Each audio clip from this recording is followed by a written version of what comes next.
आज सभी पक्षियों ने बड़ी ही मुश्किल से बाजू चील को एक जाल में कैद कर लिया होता है।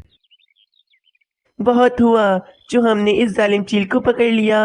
अब मिट्टू महाराज के पास हम इसे लेकर चलते हैं। हाँ मीनू चिड़िया, अब मिट्टू महाराज ही इस चील का फैसला करेंगे। बस फिर क्या था, सब पक्षी बाजू चील को लेकर मिट्टू महाराज के पास आ जाते हैं। बाजू चील, तुमने हम सब पक्षियों को बहुत परेशान किया है। अब तुम हमसे नहीं बच पाओगी।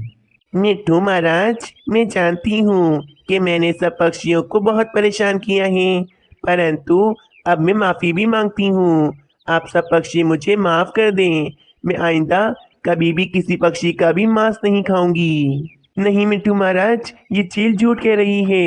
ये हर बार इसी तरह माफ़ी मांगती है, और जब इसे छोड़ दो तो ये दोबारा से वही काम करने लगती है। नहीं नहीं पक्षियों, मैं वादा करती हूँ मैं दोबारा ऐसा कभी नहीं करूँगी। और अब तो मेरे छोटे से अंडे में से एक नन्हा सा चील भी निकलने वाला है। मुझे माफ कर दें आप सब पक्षी। मिट्ठू महाराज, मैंने देखा है कि बाजू चील के अंडे में से एक नन्हा सा चील निकलने वाला है। अगर बाजू चील को कैद कर लेंगे तो फिर उस मासूम चील का कौन ध्यान रखेगा फिर। ठीक है बाजू चील, मैंने तुम्हें माफ किया, लेकिन अगर आइंदा दोबारा कभी भी मेरे जंगल में से किसी भी पक्षी को नुकसान पहुंचाया तो मुझसे बुरा कोई नहीं होगा फिर। आपका बहुत शुक्रिया मिट्ठू महाराज। मैं दोबारा ऐसा करने के बारे में कभी सोचूंगी भी नहीं। मिट्टू महाराज बाजू चील को माफ कर देते हैं और बाजू चील भी खुशी खुशी अपने घोंसले में चली जाती है। अब जंगल में काफी सुकून था, सब पक्षी आराम से रह रहे होते हैं। इसी जंगल में कभी कहीं से एक सांप भी आ जाता है, और वे सांप दिखने में तो बहुत ज्यादा ही खतरनाक था। और वे कहता है, किसी को भी नहीं पता कि मैं इस जंगल में आ गया हूँ, और अब मैं छुपके सब पक्षियों के अंडे और बच्चे खा जाऊंगा, और सारा इल्जाम बाजू चील पर लग जाएगा। मुझ पर तो कभी कोई शक भी नहीं करेगा, इसीलिए मैं कभी पकड़ा भी नहीं जाऊंगा। बस ये कहकर वे सांप किसी पक्षी के अंडे को ढूंढने चला जाता है। अरे, ये तो बुलबुल का अंडा है। बहुत स्वादिष्ट लग रहा है। चलो जल्दी से खा जाता हूँ। ये कहकर वे सांप बुलबुल का अंडा खा जाता है। वाह वाह, मजा ही आ गया बुलबुल के अंडे को खाकर तो। क्या स्वादिष्ट अंडा था। अब मैं इसी तरह जंगल में सब पक्षियों के अंडों को और बच्चों को खाता रहूंगा। ये कहकर वे सांप फौरन वहां से भाग जाता है। अरे रे, अभी तो अंडा खा के आ रहा हूँ, और सामने ही एक और चिड़िया दिख गई। चलो जाकर इसको भी खा जाता हूँ। बस ये कहकर वे सांप उस नन्ही सी चिड़िया को भी मारकर खाने लगता है। अरे वाह, इस जंगल में तो सभी पक्षी बड़े ही स्वादिष्ट हैं। अब रोजाना पक्षियों का मांस खाकर अपना पेट भरूंगा। चलो चलो, इससे पहले कि कोई पक्षी मुझे यहाँ कहीं देख ले, चलो यहाँ से जल्दी से रफू चक्कर हो जाता हूँ। वहीं दूसरी तरफ कोमल चिड़िया बहुत ज्यादा ही रो रही होती है। कहाँ चली गई मेरी नन्ही चिड़िया। पूरे जंगल में ढूंढ लिया, परंतु कहीं नहीं मिली। कहीं कहीं ऐसा तो नहीं कि जालिम बाजू चील ने मेरी नन्ही चिड़िया को मारकर खा लिया हो। अरे नहीं कोमल चिड़िया, ऐसा कुछ भी नहीं हुआ होगा, क्योंकि बाजू चील ने हमसे वादा किया था कि वे दोबारा अब कभी ऐसा नहीं करेगी। मीनू चिड़िया, उन चीलों का कुछ नहीं पता होता। जब भूख लगती है तो सारा कुछ भूलकर वे सिर्फ अपने शिकार के बारे में ही सोचती हैं। कोमल चिड़िया, तुम्हारी बात में दम है। यकीनन ये सब कुछ उस जालिम बाजू चील ने ही किया होगा।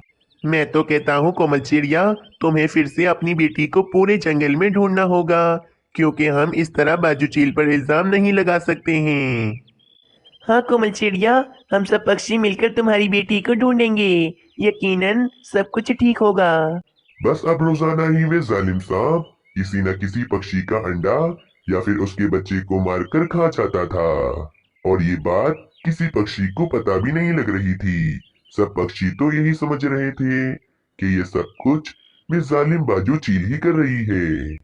मीनू चिड़िया, तुम्हारे कहने पर मिट्ठू महाराज ने बाजू चील को माफ कर दिया था और अब दोबारा से बाजू चील ने अपना वचन तोड़कर हम सब पक्षियों के बच्चों को मारकर खाना शुरू कर दिया है। तुम ठीक कह रहे हो कालू कवि, हमें बाजू चील पर भरोसा नहीं करना चाहिए था। आखिर ये सब कुछ शायद बाजू चील ही कर रही है।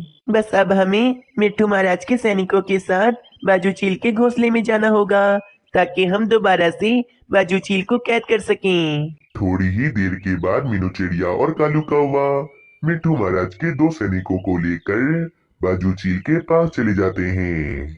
बाजू चील, तुम कभी बाज नहीं आओगी। चलो मेरे साथ, अब तुम्हें इसकी सजा जरूर मिलेगी। अरे परंतु मैंने क्या किया है जो मुझे सजा मिलेगी? वाह वाह बाजू चील, तुम तो ऐसे बोल रही हो जैसे तुम्हें कुछ पता ही नहीं है। चलो भाई चलो, जल्दी से इसे पकड़ लो। बस फिर वे दोनों सैनिक बाजू चील को पकड़कर अपने साथ मिट्ठू महाराज के पास ले जाते हैं। वहीं दूसरी तरफ मानो चिड़ा जोर जोर से रो रहा होता है। क्या हुआ मनोचिड़ी, तुम इतने डरे हुए क्यों लग रहे हो? क्या हुआ है? मम्मा, मुझे बचा ले। एक लंबा सा सांप हमारे घर में घुस गया था और मुझे और इस अंडे को खाने की कोशिश कर रहा था कि तभी उसने आपको आते हुए देखा, तो वे फौरन यहाँ से भाग गया। क्या लंबा सा सांप? परंतु हमारे जंगल में सांप कहाँ से आ गया? हमारे जंगल में तो कोई भी सांप नहीं है। मुझे लगता है मनोचिड़ी, शायद तुमने कोई सपना देखा है। तुम सो जाओ। नहीं मम्मा, हमारे जंगल में एक बड़ा सा सांप आ गया है। आप सब पक्षी गलत समझ रहे हो। इस बार बाजू चील ने नहीं, बल्कि उस लंबे से सांप ने ही सब पक्षियों के बच्चों को नुकसान पहुंचाया है। हाय रे, अब मैं क्या करूं? आखिर हम सब पक्षी उस बड़े से सांप को कैसे पकड़ेंगे? अच्छा मनोचिड़ी, मैं अभी जा रही हूँ। तुम घर को अंदर से बंद करके रखना और घर से बाहर बिल्कुल भी मत जाना। बस ये कहकर मीनू चिड़िया वहां से चली जाती है। मीनू चिड़िया, अगर ये सब कुछ वे सांप कर रहा है तो हमें तो उसे फौरन ढूंढकर मार देना चाहिए और बेचारी बाजू चील को छोड़ देना चाहिए। हाँ चलो पक्षियों, सब मिलकर पूरे जंगल में उस सांप को ढूंढना शुरू करते हैं। यकीनन ये सांप हमें जरूर मिल जाएगा। फिर सब पक्षी मिलकर सांप को ढूंढना शुरू कर देते हैं। अगर मुझे सांप मिल गया तो मैं उसे अकेले ही मार डालूंगा, क्योंकि उसने हमारे जंगल का इतना नुकसान जो किया है। अगर मुझे वो सांप मिल गया तो मैं उसका कीमा ही बना डालूंगी, क्योंकि इतना जो गुस्सा आ रहा है मुझे उस पर। आखिरकार थोड़ी ही देर के बाद सब पक्षी मिलकर उस बड़े से सांप को पकड़ लेते हैं। जालिम सांप, हमने तुम्हें देख लिया है। तुम बड़ी ही आसानी से छुपकर हमारे बच्चों और अंडों को खा रहे हो। हा हा हा हा हा। कालू कौवे, अब पता चल गया है ना? तो अब बचा के रखना अपने राजू कौवे को, क्योंकि उसे भी मैं अब नहीं छोड़ूंगा। हा हा हा हा हा हा। दुष्ट सांप, अब तुम्हारा खेल खत्म। अब हम सब पक्षी मिलकर तुम्हें नहीं छोड़ेंगे। बस फिर सब पक्षी मिलकर उस सांप पर हमला कर देते हैं और उस सांप को अपने पंजों से मारने लगते हैं। थोड़ी देर बाद वे सांप पूरी तरह से घायल हो जाता है और उसी समय वे मर जाता है। चलो पक्षियों, हमने अपने जंगल से एक और दुश्मन का खात्मा कर दिया। वो तो ठीक है बुलबुल बहन, परंतु अब जल्दी से मिट्ठू महाराज के पास चलो, वरना वे बेचारी बाजू चील को फांसी की सजा सुना देंगे। फिर सब पक्षी मिलकर मिट्ठू महाराज के पास जाते हैं। मिट्ठू महाराज रुक जाएं, आप बाजू चील को फांसी की सजा नहीं सुना सकते हैं, क्योंकि इसमें बाजू चील की कोई गलती नहीं है। फिर मीनू चिड़िया सारा माजरा मिट्ठू महाराज को बताने लगती है।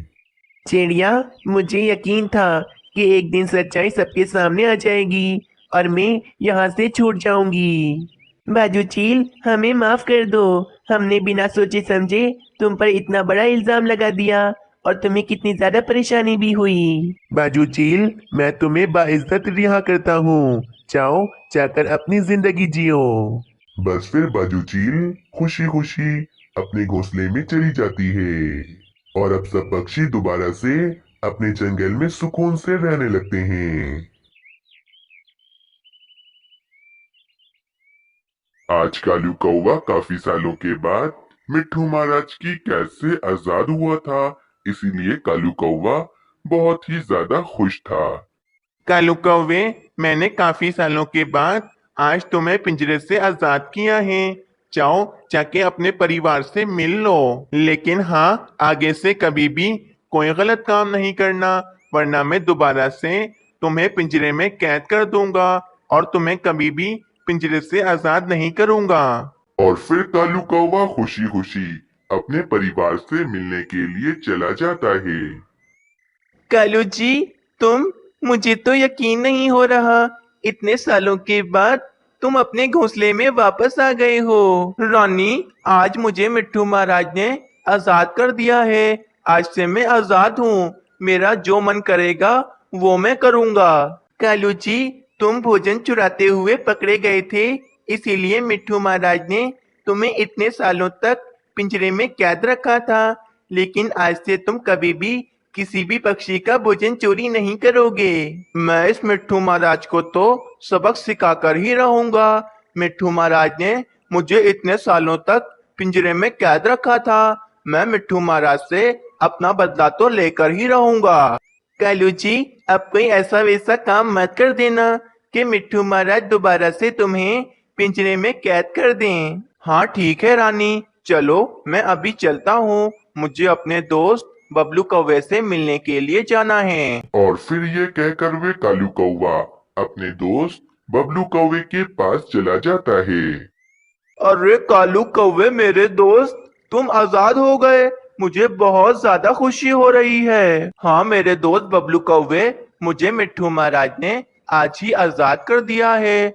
लेकिन बबलू कौवे, मुझे मिट्ठू महाराज से अपना बदला लेना है। क्यों नहीं कालू कौवे, मिट्ठू महाराज से तो तुम्हें अपना बदला लेना ही चाहिए। देखो मेरे दोस्त, मैं चाहता हूँ कि मैं इस पूरे जंगल का महाराज बन जाऊं, लेकिन मैं जब तक इस जंगल का महाराज नहीं बन सकता हूँ, जब तक के मिट्ठू महाराज नहीं मर जाते।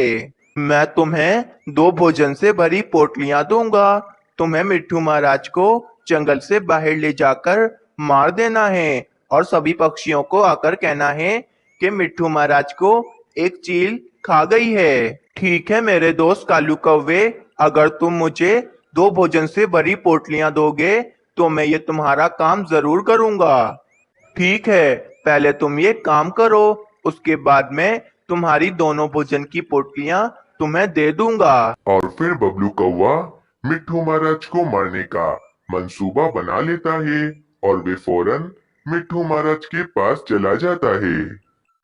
मिट्ठू महाराज, आप मेरे साथ जल्दी चलें। मुझे आपको एक बहुत ही अच्छी चीज दिखानी है।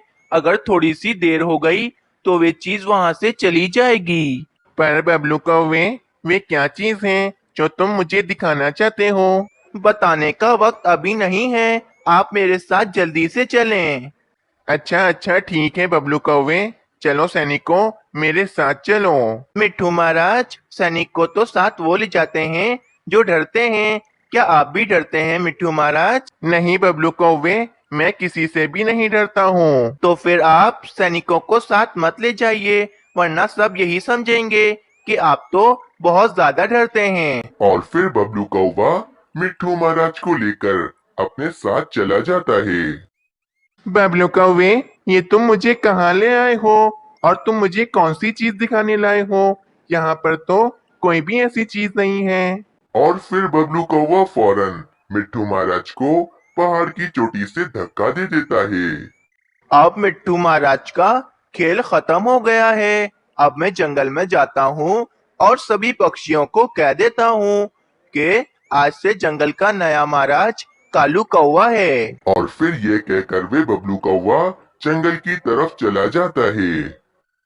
पक्षियों, बड़े ही दुख की बात है, मैं और मिट्ठू महाराज जंगल से बाहर जा रहे थे कि अचानक एक चील ने मिट्ठू महाराज पर हमला कर दिया और मिट्ठू महाराज उसी समय मर गए। लेकिन मिट्ठू महाराज ने मरते मरते मुझसे कहा था कि जंगल का नया महाराज कालू कौवे को ही बनाना। मिट्ठू महाराज की मौत की खबर सुनकर तो सभी पक्षी बहुत ज्यादा ही उदास हो जाते हैं और कालू कौवा तो बहुत ज्यादा खुश हो जाता है। पक्षियों, मिट्ठू महाराज का हुक्म सर आंखों पर। अगर मिट्ठू महाराज चाहते हैं कि इस जंगल का नया महाराज मैं बनूं, तो ठीक है, आज से इस जंगल का नया महाराज मैं ही हूँ। सभी पक्षी भी कालू कौवे को अपना नया महाराज स्वीकार कर लेते हैं। बबलू कौवे, तुमने मेरा काम किया, ये लो तुम्हारी 2 भोजन से भरी पोटलियां। कालू कौवे, बस ये बात किसी को भी पता नहीं चलनी चाहिए, इस बात का ख्याल रखना तुम, वरना जंगल के पक्षी ना तो तुम्हें छोड़ेंगे और ना ही मुझे। दूसरी तरफ एक वैजी पक्षी ने मिट्ठू महाराज की जान बचा ली थी और अब मिट्ठू महाराज बिल्कुल ठीक थे। मिट्ठू महाराज, आप कुछ दिनों के लिए आराम कीजिए, कुछ दिनों के बाद आप बिल्कुल ठीक हो जाएंगे, फिर आप अपने जंगल चले जाना। वैजी, तुम्हारा बहुत शुक्रिया जो तुमने मेरी जान बचाई। चलो, अब मुझे अपने जंगल जाना है। मैं जा रहा हूँ अपने जंगल। नहीं नहीं मिट्ठू महाराज, आप अभी अपने जंगल नहीं जा सकते हैं, क्योंकि आपकी तबीयत अभी पूरी तरह से ठीक नहीं हुई है। जब आप बिल्कुल ठीक हो जाएंगे तो आप अपने जंगल चले जाना। दूसरी तरफ कालू कौवा जंगल का महाराज बनने के बाद तो हर समय आराम ही करता रहता और जब भूख लगती तो खूब मजे मजे के भोजन खाता। कालू जी, जब से तुम इस जंगल के महाराज बने हो, जब से तो मेरे दिन ही फिर गए हैं। हर समय मजे मजे के भोजन खाते हैं हम दोनों। रानी, मैंने मिट्ठू महाराज से अपना बदला भी ले लिया और मेरा महाराज बनने का सपना भी पूरा हो गया है। कुछ दिन ऐसे ही गुजर जाते हैं। कुछ दिनों के बाद मिट्ठू महाराज की तबीयत बिल्कुल ही ठीक हो जाती है और मिट्ठू महाराज कहते हैं, वैजी, अब मेरी तबीयत बिल्कुल ठीक हो गई है। अब मुझे अपने जंगल चले जाना चाहिए।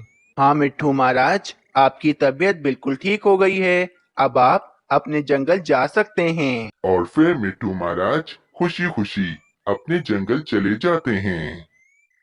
कौवे महाराज, आज आपने हम सब पक्षियों को यहाँ क्यों जमा किया है? आखिर क्या बात है?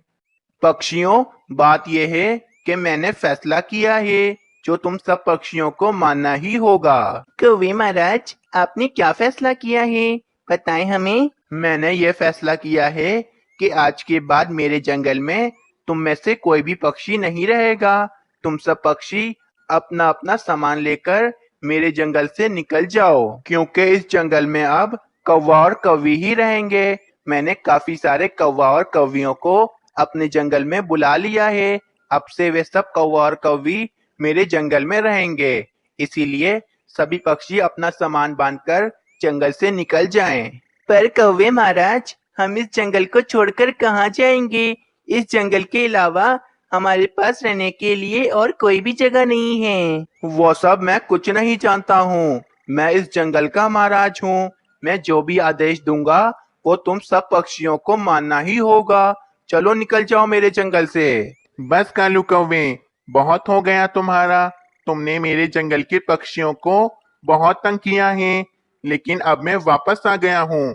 अब मैं तुम्हें और तुम्हारे दोस्त बबलू कौवे को नहीं छोड़ूंगा। मिट्ठू महाराज को जिंदा देखकर जंगल के सभी पक्षी बहुत ही ज्यादा खुश हो जाते हैं और कालू कौवा बहुत ज्यादा हैरान हो जाता है। जंगल के प्यारे पक्षियों, इस बबलू कौवे ने मुझे एक पहाड़ की चोटी से धक्का दे दिया था, जिसके कारण मैं जमीन पर गिरकर बेहोश हो गया था। तो फिर एक वैजी ने ही मेरी जान बचाई और मैं अब बिल्कुल ठीक हूँ। मिट्ठू महाराज, मुझे माफ कर दें, मैंने तो ये सब कुछ कालू कौवे के कहने पर किया था, वरना मेरा इसमें कोई दोष नहीं है। असल में कालू कौवा इस जंगल का महाराज बनना चाहता था और कालू कौवे को मिट्ठू महाराज से अपना बदला भी लेना था। इसीलिए कालू कौवे ने मुझे 2 भोजन की पोटलियां दी और मुझसे ये काम करवाया। बबलू कौवे की ये बात सुनकर तो मिट्ठू महाराज और जंगल के सभी पक्षी बहुत ही ज्यादा गुस्से में आ जाते हैं। कालू कौवे, मैंने तुम्हें इतने सालों तक पिंजरे में कैद रखा था, लेकिन फिर भी तुम बाज नहीं आए। अब मैं तुम्हें हमेशा हमेशा के लिए पिंजरे में कैद कर दूंगा। और बबलू कौवे, तुमने भी इस कालू कौवे की बात मानकर मुझे मारने की कोशिश की थी, इसीलिए मैं तुम्हें भी पिंजरे में कैद करूंगा। और फिर मिट्ठू महाराज के हुक्म से कालू कौवे और बबलू कौवे को हमेशा हमेशा के लिए पिंजरे में कैद कर दिया जाता है। और फिर मिट्ठू महाराज दोबारा से अपने जंगल के महाराज बन जाते हैं और सभी पक्षी बहुत ही ज्यादा खुश हो जाते हैं।